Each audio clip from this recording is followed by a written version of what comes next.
तो अपना आज टॉपिक है Newton's law and Laplace correction. Right है, डाल दिया topic. Newton's law and Laplace correction.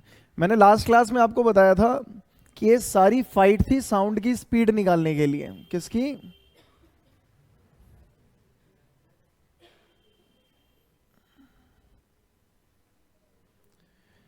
जो उस टाइम पर पहले से ही नोन थी कि इट इज अप्रोक्सीमेटली 340 और 346 मीटर पर सेकेंड। इस स्पीड को मैथमेटिकली निकालना था, जो कि न्यूटन सर ने बताया था कि ऐसे निकाल लो। कैसे निकाल लो? स्पीड निकालनी है, velocity, sound is a longitudinal wave, gases में निकालना है, तो इसका फॉर्मूला है under root of bulk modulus upon density. इसका यूज करो और निकाल लो, है ना। तो पॉइंट है कि बल्क मॉड्यूलस कैसे निकालें। तो बल्क मॉड्यूलस निकालने के लिए न्यूटन सर ने बताया कि जब ये साउंड चलता है, जब ये लॉन्गिट्यूडनल वेव्स चलती हैं, तो इसमें कंप्रेशन और रेयरफैक्शंस बनते हैं। सही बात है। अब अगर कहीं कंप्रेशन बन रहा है, एटम मॉलिक्यूल्स में कोलिजन ज़्यादा हो रहा है, तो एक एक्स्ट्रा एनर्जी आएगी, हीट एनर्जी बढ़ेगी वहाँ की, वहाँ का टेम्परेचर बढ़ेगा। अरे हाँ या ना। पर वहाँ का टेम्परेचर बढ़ेगा, पर ये ओपन सिस्टम है, ओपन सिस्टम है ना, तो यहाँ से हीट निकल जाएगी एटमॉस्फेयर में और इसका टेम्परेचर वापस से उतना ही हो जाएगा जितना पहले था। समझ रहे हो? जैसे जैसे ही साउंड प्रोड्यूस हुआ तो कंप्रेशन क्रिएट हुआ, कंप्रेशन में हीट ज़्यादा हुई, टेम्परेचर बढ़ गया। अरे बोलो। अब क्या है, हीट ना अपने आप ही सिस्टम से सराउंडिंग चली जाएगी और टेम्परेचर वापस उतना हो जाएगा जितना पहले था। और फिर क्या होगा, रेयर फैक्शन आएगा, रेयर फैक्शन की वजह से टेम्परेचर लो होगा। राइट है। अब टेम्परेचर लो होगा तो सराउंडिंग से हीट उठ के आ जाएगी इसमें, जब तक इक्विलिब्रियम नहीं आ जाता। अरे चाय का कप रखा था भाई, अगर मैं इसे नहीं पीता थोड़ी देर तो ये ठंडा हो जाता ना, क्योंकि ये ओपन सिस्टम है, एनवायरनमेंट से डायरेक्ट कनेक्शन है इसका। यहाँ पर टेम्परेचर ज्यादा है, सराउंडिंग का कम है, तो हीट यहाँ से निकलेगी। कब तक निकलेगी? जब तक इसका टेम्परेचर सराउंडिंग के बराबर नहीं हो जाता। समझ गए? तो वैसे ही उन्होंने कहा कि जब साउंड वेव चलती है, कंप्रेशन और रेयरफैक्शन बनते हैं, तो कंप्रेशन के अंदर टेम्परेचर बढ़ता है, पर ओपन होने की वजह से यहाँ से हीट बाहर निकल जाती है और टेम्परेचर वापस नॉर्मल हो जाता है। समझ गए? फिर रेयरफैक्शन होगा, टेम्परेचर लो जाएगा, अब सराउंडिंग से हीट आ जाएगी और वापस इक्विलिब्रियम अटेन हो जाएगा। मतलब जब लॉन्गिट्यूडनल वेव्स चलेंगी, एयर के अंदर साउंड ट्रैवल करेगा, तो वो आइसोथर्मली करेगा। कैसे करेगा? आइसोथर्मल करेगा। राइट है ना। तो इन्होंने न्यूटन जी ने कहा था कि साउंड जब चलता है तो वो आइसोथर्मल प्रोसेस को फॉलो करता है। कंप्रेशन रेयरफैक्शन बनते हैं पर टेम्परेचर चेंज नहीं होता। टेम्परेचर जैसे ही चेंज होना चाहेगा, हीट के एक्सचेंज से टेम्परेचर वापस उतना ही हो जाएगा। ये बात समझ में आई? और आइसोथर्मल प्रोसेस मतलब हम जानते हैं पीवी इक्वल्स टू। अब यहां इसका यूज करके, इस छोटी सी रिलेशन का यूज करके हम बल्क मॉड्यूलस निकालते हैं। किसका? एयर का। एयर में ही तो चलेगा ना साउंड। और उसके बाद जब बल्क मॉड्यूलस और डेंसिटी की वैल्यू पुट करते हैं हम मतलब सर न्यूटन जी ने करी, तो रिजल्ट जो था वो निकल के आया अप्रोक्सीमेटली 280 मीटर पर सेकेंड के आसपास। कितना? आओ देख ही लेते हैं। टॉपिक डाल दिया।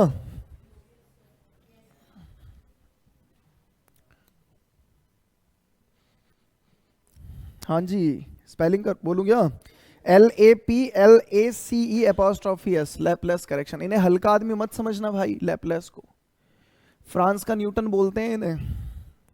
ये भी बहुत दिग्गज साइंटिस्ट थे, और आप भविष्य में ग्रेजुएशन में जाओगे तो लैपलेस डिफरेंशियल ऑपरेटर, इनका मैथमेटिकल फिजिक्स में भी बहुत हाथ है। एक पूरी ब्रांच आती है, मतलब जिसमें हम मैथमेटिकल मेथड्स इन फिजिक्स पढ़ते हैं, मैथमेटिकल फिजिक्स पढ़ते हैं, उसमें केवल मैथ्स पढ़ते हैं। उसमें लैपलेस ऑपरेटर, लैपलेस ट्रांसफॉर्म, काफ़ी कुछ देखने को मिलेगा इनके बारे में आपको। ठीक है ना। उन्हीं का एक इन्वॉल्वमेंट ये भी है कि न्यूटन सर ने एक फॉर्मूला दिया था साउंड की स्पीड निकालने का, जिससे साउंड की स्पीड नहीं निकली थी ठीक, करीब 16% के आसपास का एरर आया था। और उसके बाद उन्होंने इस फॉर्मूले में करेक्शन करी, सुधार किया और बताया। क्या बताया? कि इस फॉर्मूले में दिक्कत कहाँ पर है। और उसके बाद जब उस दिक्कत को सुधारा गया तो हम रिजल्ट के बहुत पास आ गए। समझ रहे हो? यहां पर बड़ी बात क्या है? बड़ी बात ये नहीं है कि फॉर्मूले में करेक्शन करी, बड़ी बात यह है कि न्यूटन सर के फॉर्मूले में करेक्शन करी है। सही बात है ना, इसलिए नाम बहुत बड़ा है। राइट है। न्यूटन जी उस समय के बहुत दिग्गज साइंटिस्ट थे, उनके फॉर्मूले में छेड़खानी करने की हिम्मत नहीं करते थे लोग। अगर मन में कुछ दिख भी रहा है कि यार यहाँ ऐसा नहीं होना चाहिए, फिर भी हिम्मत नहीं है कि बोल जाए। आइजैक न्यूटन है भाई वो। कई बार बताया मैंने आप लोगों को, पूरी कैलकुलस उनकी है ना, न्यूटोनियन मैकेनिक्स पूरी उनकी है।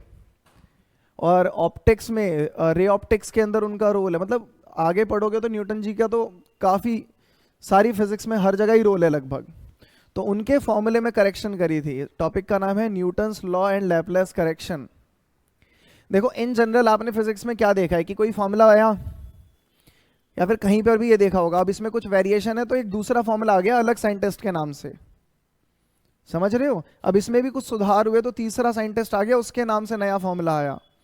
राइट है। अब इस फॉर्मूले में सुधार किए गए, उसके बाद भी ये फॉर्मूला न्यूटन सर के नाम से ही जाना जाता है कि फॉर्मूला तो न्यूटन जी का ही है, लैपलेस करेक्शन। ठीक है, ज्यादा उड़ना मत, फॉर्मूला है। और वैसे भी देखा जाए तो लॉजिक वगैरह तो सब न्यूटन जी का ही है। अभी आप खुद डिसाइड कर लेना कि क्या ये वेरिएशन बहुत बड़ा था या बहुत छोटा था। ठीक है, टॉपिक तो डाल दिया ना। लिखो, Newton arrived at a result expressed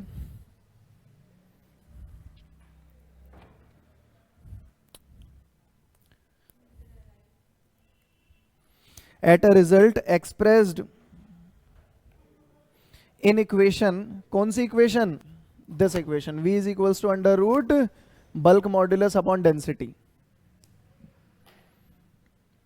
he also made another assumption. अब जो एजम्पशन है वो आपको पता है। एजम्पशन ये थी कि जो साउंड या लॉन्गिट्यूडनल वेव चलेंगी वो आइसोथर्मली चलेंगी। राइट ना? ही also made assumption that in gas sound travel with compression rarefaction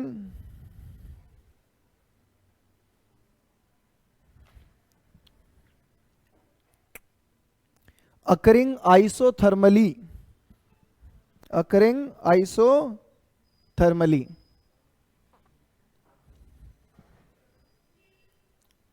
ध्यान। अब आइसोथर्मली, तो आइसोथर्मल की कंडीशन पता है हमें। इन आइसोथर्मल प्रोसेस, इन क्या कह रहे हो, पीवी इक्वल्स टू कांस्टेंट। अच्छा, कंप्रेशन और रेयरफेक्शन बनाएंगे तो क्या वॉल्यूम में भी वेरिएशन आएगा? आएगा। वॉल्यूम में वेरिएशन, प्रेशर में वेरिएशन, दोनों तरफ डिफरेंशिएट कर दो वॉल्यूम के रिस्पेक्ट में। ठीक है, तो on differentiating with respect to,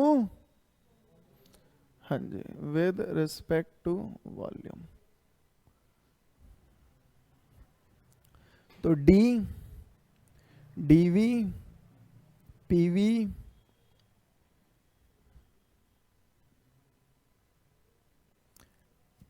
P बाहर निकाल दूं? पक्का? पी बाहर थोड़ी निकलेगा मूर्खों, कांस्टेंट थोड़ी है। ये डिपेंडेंट वेरिएबल है और वॉल्यूम पे डिपेंड करता है। वॉल्यूम कम होने से प्रेशर बढ़ता है, तो जब इसकी वैल्यू चेंज होने पर ये भी चेंज हो जाएगा, तो इसके लिए कांस्टेंट थोड़ी है।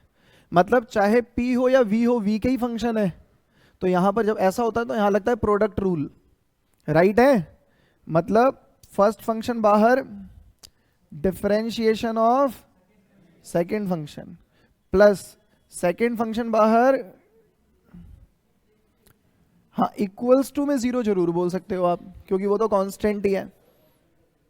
बहुत बढ़िया, ये 1 हो गया। तो P प्लस, मैंने इस V को और नीचे फेंक दिया, चलेगा? अरे कमाल है, इस V को नीचे नहीं थ्रो कर सकते आप? अभी आपको समझ में आएगा ऐसा मैंने क्यों किया।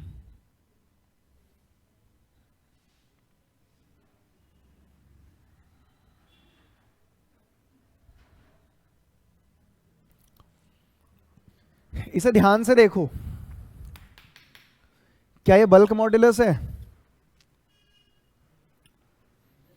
क्या ये स्ट्रेस अपॉन स्ट्रेन है? स्ट्रेस मतलब pressure, force upon area. Strain मतलब change in volume per unit original volume, change in volume per unit original volume. और बल्क मॉड्यूलस में आपको पता है कंप्रेशनल स्ट्रेस जब डालते हैं तो वॉल्यूम कम होता है, तो चेंज नेगेटिव होता है। मतलब यहां पर अगर आप आइसोथर्मल कंडीशन कंसीडर करते हो, जो कि सर आइजैक न्यूटन ने करी थी, तो उस केस में बल्क मॉड्यूलस जो होगा वो बराबर होगा प्रेशर के। किसके बराबर होगा? प्रेशर के। मतलब जो हमारा फॉर्मूला है वेलोसिटी का अंडर रूट बी बाय रो, उसकी जगह मैं लिख सकता हूं पी बाय रो, राइट है। और अंडर स्टैंडर्ड कंडीशन हमें पता है, एसटीपी एनटीपी पढ़ा होगा आप लोगों ने, प्रेशर की वैल्यू कितनी होती है? अरे एयर के प्रेशर की वैल्यू नहीं पता? हमें पता है, डेंसिटी भी पता है, राइट है। वैल्यू पुट कर देते हैं 1 और डेंसिटी, हाँ बहुत बढ़िया यार। और इन वैल्यूज को जब हम पुट करेंगे, मैं डायरेक्ट लिख रहा हूं, तुम अभी कैलकुलेट करके भी देख लेना, ठीक है ना। तो ये अप्रोक्सीमेटली 280 मीटर पर सेकंड के आसपास आता है। क्या साउंड की स्पीड ये थी? हमें पहले से पता थी, आई नहीं। 280 मीटर पर सेकंड और 340 मीटर पर सेकंड, अच्छा खासा डिफरेंस है, ठीक है। एरर निकाल सकते हो आप, कितने परसेंट का एरर है? निकालने को बोले, निकालो 1 मिनट। देखो उस टाइम की नोन स्पीड के हिसाब से अगर आप एरर निकालोगे, अगर तो 332 माइनस 280 अपॉन 332। और आप लोगों की मैथमेटिक्स इतनी तेज है, सुपर फास्ट, कि ऐसा मतलब जू जू। बताना जरा कितना आएगा? 16% है ना। और तुम्हें पता है मैंने 100 मल्टीप्लाई भी नहीं किया अभी तक, लेकिन आ गया। This is the level of knowledge. वाह। जब हाँ तुमने कर लिया होगा मन में, है ना। और बिकॉज ऑफ रिस्पेक्ट आपने नहीं बोला होगा कि सर 100 लगा दो। सब समझ गया मैं तुम्हारा शातिरता, राइट है। अब 16% का एरर तो भाई अच्छा खासा एरर है, छोटा मोटा एरर तो है नहीं कि इसे इग्नोर कर दें। अब आप लोग भी स्कूल में एक्सपेरिमेंट करते हो, उसमें 2-2.5% तक का एरर अलाउड होता है, कि अगर आपने कुछ एक्सपेरिमेंट किया 2% का रिजल्ट के आसपास 2.5% का एरर आ रहा है तो चलो चल जाएगा, ज़्यादा एरर आ रहा है तो दिक्कत है। सही बात है, फिर एक्सपेरिमेंट रिपीट करते हैं हम। और यहाँ 16% का एरर तो काफ़ी बड़ा एरर है, मतलब कुछ तो दिक्कत है। तो अब आपको क्या लगता है कि लैपलेस जी ने ऐसी कौन सी बात नोटिस करी होगी, या फिर क्या कमी निकाली होगी, क्या करेक्शन किया होगा? कुछ ऐसा बताओ। हमारे तुम सारे भी लैपलेस ही हो।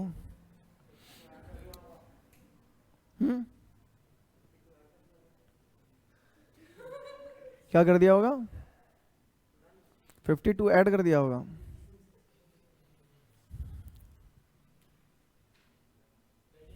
और कोई?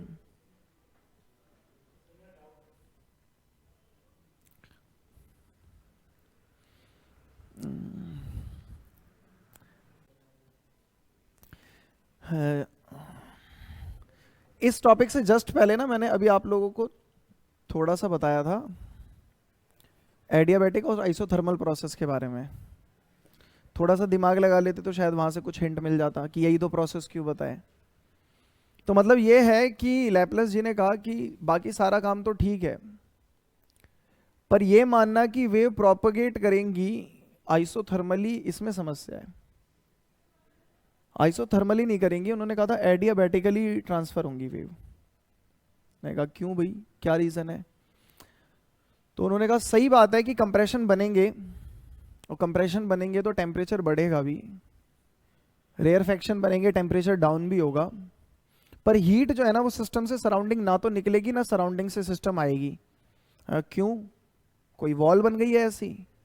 क्यों ऐसा होगा? तो उन्होंने बोला कि हीट ट्रांसफर ना एक स्लो प्रोसेस है, स्लो प्रोसेस। अरे सही बात है ना, एकदम से हीट ट्रांसफर नहीं होती है। और अगर आप किसी भी ऑडिबल साउंड की बात कर लो, अगर minimum to minimum frequency 20 hertz भी रखो, तो इसका मतलब क्या हो गया कि 20 साइकिल कंप्लीट हो रही है एक सेकंड में, 20 बार कंप्रेशन और रेयरफेक्शन बन गए एक सेकंड के अंदर। अरे हाँ यार, टाइम पीरियड 1/20 हो गया। कितना हो गया 1/20 का मतलब? 0.05 सेकंड। ये टाइम पीरियड है, इतने मात्र 0.05 एक सेकंड के 20वें हिस्से तक के लिए कंप्रेशन बनेगा और उतने ही टाइम तक रेयरफेक्शन बनेगा। तो हीट को इतना टाइम ही नहीं मिलेगा कि वो ट्रांसफर हो सके।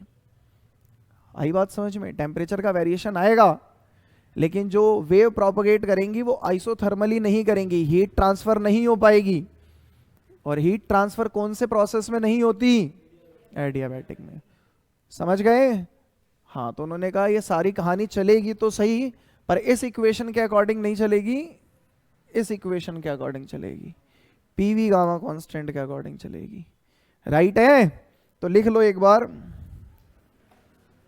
इसी के आगे।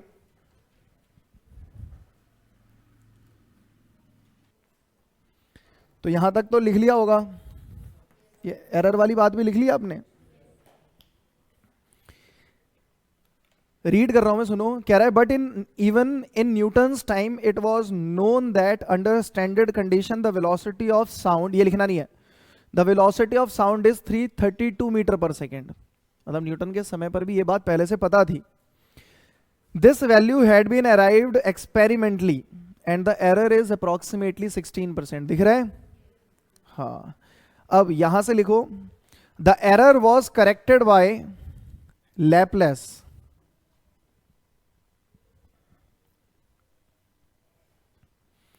He assumed that sound travel in air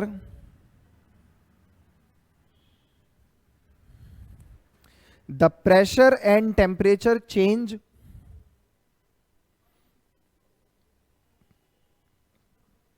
under adiabatic condition,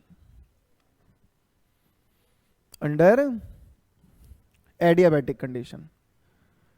isothermal में नहीं होंगी, किस में होंगी? एडियाबैटिकली होगा। और ऐसा क्यों होगा? तो अभी पता लगा आपको कि कंप्रेशन रेयरफेक्शन बहुत स्लो, कम टाइम के लिए होंगे, और हीट ट्रांसफर एक स्लो प्रोसेस है। ये 2 पॉइंट दिए थे इन्होंने, लिखो दिस इज बिकॉज, हाँ this is because first point, air is a bad conductor. सही बात है, एयर बैड कंडक्टर है हीट का, और एयर में ही ट्रेवल कर रही है आपकी वेव, तो हीट ट्रांसफर बहुत स्लो करेगा या फिर नहीं करेगा। राइट? Air is a. दूसरा पॉइंट लिखो, द कंप्रेशन और rarefaction are formed for very short interval of time, for very short interval of time. There is not enough time for heat exchange, there is not enough time for heat exchange. तो मतलब according to Laplace adiabatic के हिसाब से काम होने वाला है, ये आइसोथर्मल के हिसाब से नहीं। Right? Adiabatic condition PV gamma constant, right ना? दोबारा से वही वॉल्यूम के रिस्पेक्ट में डिफरेंशिएट कर दो, d by d v of, सीधा 0 लिख दूं? ओके। फर्स्ट फंक्शन बाहर, सेकेंड फंक्शन का डिफरेंशिएशन प्लस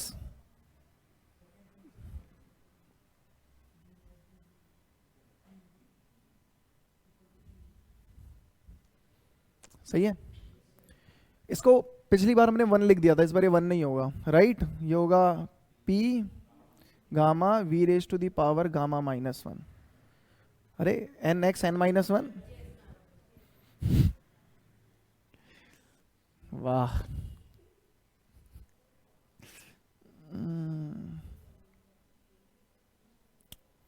उधर फेंक दो।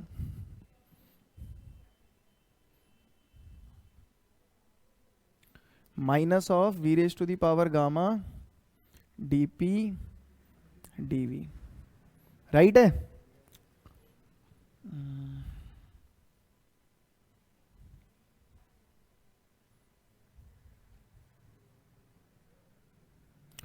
ये भी नीचे गया, v raise to the power gamma -1, सही है। अच्छा एक बात बताओ, v raise to the power gamma -1 को मैं gamma into v raise to the power -1 कह दूं, चलेगा? पता ही आपको बेस सेम होता है, पावर ऐड हो जाती है, तो बस मैंने उल्टा लगा दिया, राइट है। इससे होगा क्या, इससे ये होगा, है ना। और एक चीज और होगी, gamma p is equals to minus of d p d v. यहां पर v की पावर -1 है, वो नीचे चला जाएगा, मतलब ये रहा बल्क मॉड्यूलस। तो फर्क क्या आया, पहले बल्क मॉड्यूलस की वैल्यू केवल प्रेशर के बराबर आ रही थी, अब प्रेशर और गामा के प्रोडक्ट के बराबर आ रही है, राइट है। अब इसे अगर फॉर्मूले में पुट करोगे तो वेलोसिटी ऑफ साउंड क्या आएगा निकल के, लिखो यहां तक, ठीक है।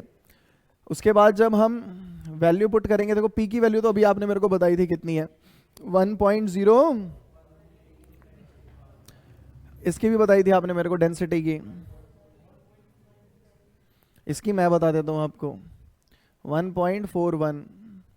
जब इस वैल्यू से मल्टीप्लाई किया तो रिजल्ट अप्रोक्सीमेटली निकल के आ गया था 330 के आसपास, राइट है। कितना, ये काफी क्लोज अप्रोच है।